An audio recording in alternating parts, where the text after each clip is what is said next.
ఏలూరు జిల్లా నూజివీడు నియోజకవర్గంలోని ముసునూరు మండలం చింతలవల్లి గ్రామంలో శ్రీ గంగా పార్వతీ సమేత రామలింగేశ్వర స్వామివారి విగ్రహ ప్రతిష్ఠ మహోత్సవం ఘనంగా జరిగింది. ఆలయ ధర్మకర్త, ఆలయ నిర్మాణదాత కాటేపల్లి వెంకటేశ్వరరావు ఆధ్వర్యంలో 3 రోజులపాటు ప్రత్యేక పూజా కార్యక్రమాలు నిర్వహించగా, నేడు జరిగిన విగ్రహ ప్రతిష్ఠ మహోత్సవానికి చింతలవల్లి గ్రామంతో పాటు పరిసర ప్రాంతాల నుంచి భక్తులు భారీ సంఖ్యలో హాజరయ్యారు. రాష్ట్ర గృహ నిర్మాణ, సమాచార శాఖ మంత్రి కొలుసు పార్థసారథి సతీ సమేతంగా స్వామివారిని దర్శించుకుని ప్రత్యేక పూజలు చేశారు. అనంతరం ఆలయ ధర్మకర్త కాటేపల్లి వెంకటేశ్వరరావు మాట్లాడుతూ, ఈ ప్రాంతంలో పురాతన ఆలయం ఉన్న విషయానికి చాలా మందికి తెలియదని తెలిపారు. స్థానికంగా జరుగుతున్న పనుల సమయంలో ఆలయ ఆనవాళ్లు వెలుగులోకి వచ్చాయని, అనంతరం సమీపంలోని చెరువులో పురాతన శివలింగం ఉన్నట్లు గుర్తించామని చెప్పారు. చెరువును పరిశీలించగా అక్కడ శివలింగం లభించిందని, ఇది అత్యంత పురాతనమైన ఆలయ నిర్మాణమని భావిస్తున్నామని పేర్కొన్నారు. అందువల్ల ఈ ఆలయాన్ని పునర్నిర్మించి శ్రీ గంగా పార్వతీ సమేత రామలింగేశ్వర స్వామివారి విగ్రహ ప్రతిష్ఠ కార్యక్రమాన్ని నిర్వహించడం తమ అదృష్టంగా భావిస్తున్నామన్నారు. ఆలయ నిర్మాణానికి సహకరించిన దాతలు, స్థానిక భక్తులకు పేరుపేరునా కృతజ్ఞతలు తెలిపారు. విగ్రహ ప్రతిష్ఠ కార్యక్రమం అనంతరం ఆలయ ప్రాంగణంలో భారీ అన్నసమారాధన నిర్వహించగా, భక్తులు పెద్ద సంఖ్యలో పాల్గొని స్వామివారి ఆశీర్వాదాలు పొందారు.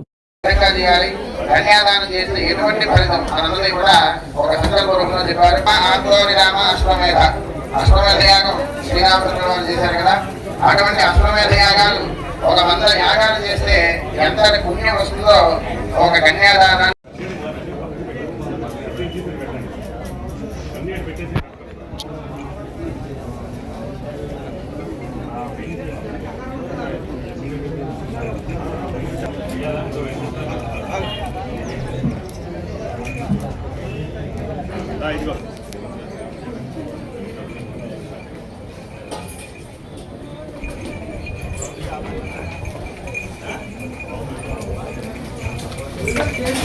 గేట్ తీసేసి తీసుకెళ్ళిపోండి.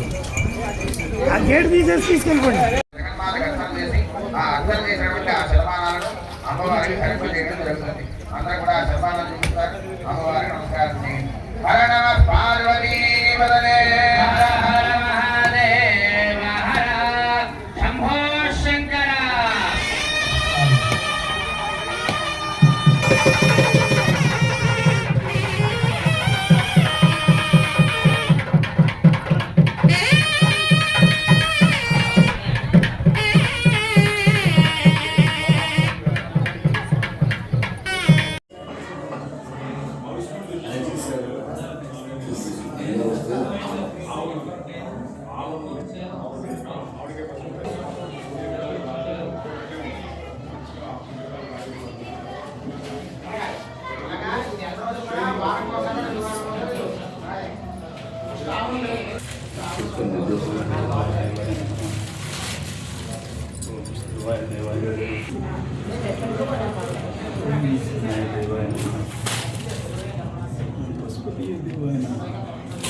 దాని వెనకాల ఒక అర్థం పెట్టు.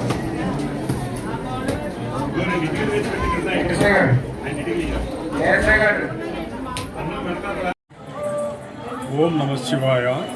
ఉస్నూరు మండలం చింతలపల్లి గ్రామం అండి. గంగా పార్వతి సమేత రామలింగేశ్వర స్వామి చాలా విశిష్టత కలిగినటువంటిది. ఇది చాలా పురాతనమైన శివలింగం అండి. మనకి శివాలయం పునర్నిర్మించాలనే సంకల్పంతో మనం చూసుకున్నప్పుడు మాకు దగ్గర ఉన్న గ్రామంలో చాలా పురాతనమైన బ్రహ్మసూత్రమైన శివలింగం మనకి చెరువులో లభించడం దొరికిందండి. ఆ దొరికిన సందర్భంగా మేము గ్రామస్తుల సహకారంతో దీన్ని ముందుకు తీసుకెళ్ళాలనుకుని ఈ దేవాలయం నిర్మించడం జరిగిందండి. ఈ దేవాలయ విశిష్టత, స్వామివారి విశిష్టత శర్మ గారు చెప్తారు.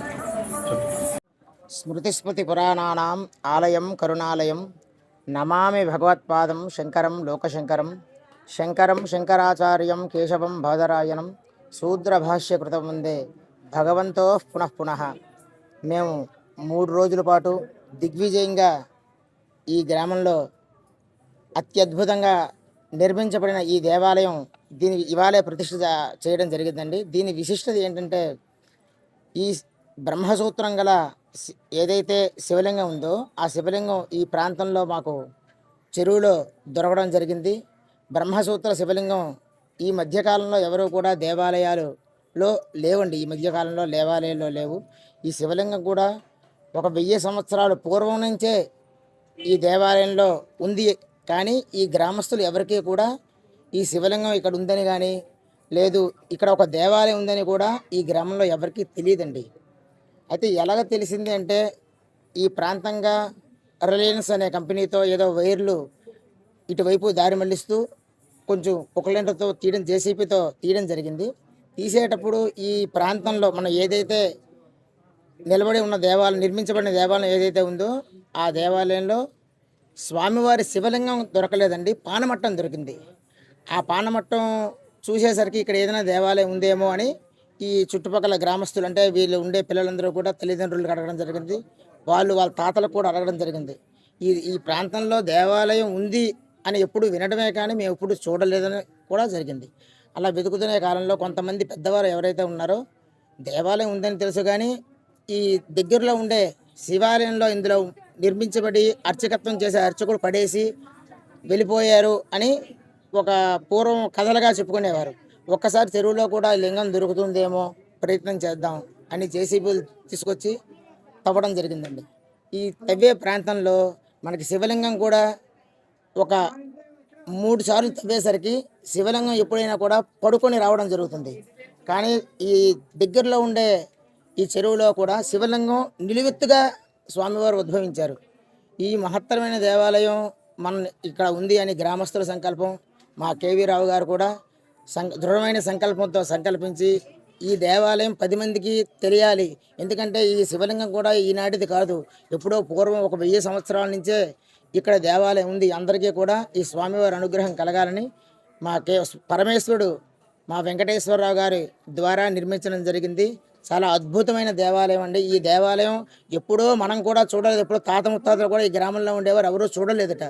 అలాంటి బ్రహ్మసూత్రం గల దేవాలయం దర్శించుకోవడం వల్ల ఏదో జన్మలో చేసిన పుణ్య ఫలం వల్లే మనందరం కూడా ఇక్కడికి చేరుకొని స్వామివారిని దర్శించుకోవడం జరుగుతుందండి. నమస్కారం.